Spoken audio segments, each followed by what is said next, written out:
All right, guys.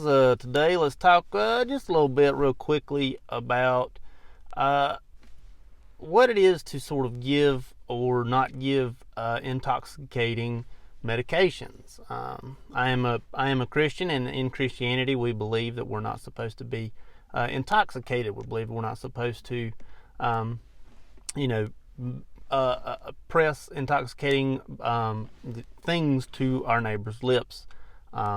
Basically, get other people messed up.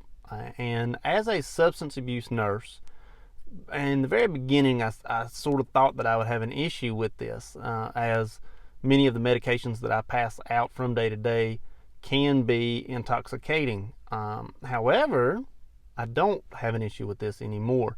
I could also see if you are, say, the people that are dying, what are they called? Hospice nurse. Gracious, that was that took too long to come to my mind. It's been a long day.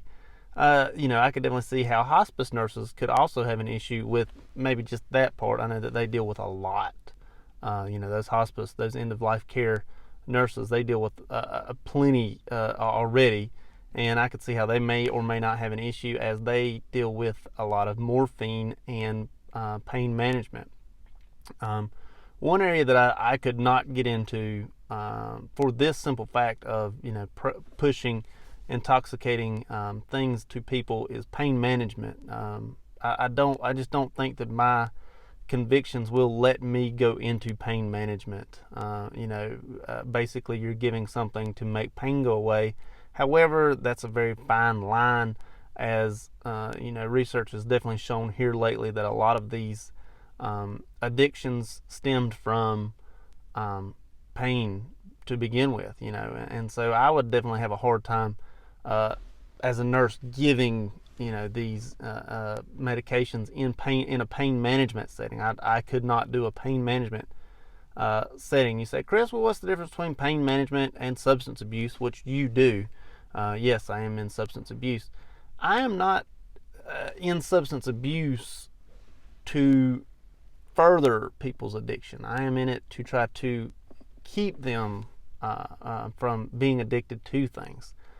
Yes, I understand that many of the medications that I do give, when used the wrong way, can be intoxicating. Yes, pretty much really anything used in the wrong way can be intoxicating. I definitely don't. I definitely, in my opinion, think that there is no right way to use alcohol. I don't believe that it is in any way, shape, or form beneficial to really anyone. I know some doctors will disagree and say that a glass of wine a day can help your health. I just, I don't see it, but some doctors do say that. So I would never even try to get anyone to drink alcohol. That, of course, is just my conviction. And so, from my standpoint, yes, there are some medications that I give that can be intoxicating, but I am not giving medications in order to intoxicate someone. I'm giving medications in order to keep someone from using other things to become intoxicated, and therefore trying to keep them from using intoxicating things. So, to put it bluntly, I am trying to keep from them getting intoxicated. Of course, I am using something that could be intoxicating itself if used incorrectly. I mean, the drummer for the Who, Keith Moon, he died on an overdose of something that was supposed to keep him from drinking alcohol. So, when used incorrectly, yes, any medication can hurt you. Not even just narcotics, or I don't give narcotics, but not even just narcotics, but anything that is medication wise that you ingest can be hazardous. Even eating too much bacon can be hazardous to your health. There was a woman died from drinking too much water in a contest where she tried to win I believe it was a Wii for her children. She drank too much water and ended up dying. She burst the cells in her brain. Anything used in excess can be hazardous. really anything can be hazardous to your health when used in excess. And I'm not trying to push that. I'm trying to actually pull people back in and say, listen, you need to slow down. This is not what you need to do. And so by doing these things, I am trying to keep people from having intoxicating things in their system. And so this is how I, basically go through my day as a substance abuse nurse, and say, how I get through it with my convictions of Christianity and whatnot. As I am fully aware that many people in Christianity believe that they'll tell me something like, oh, all you're doing is substituting one substance for another substance.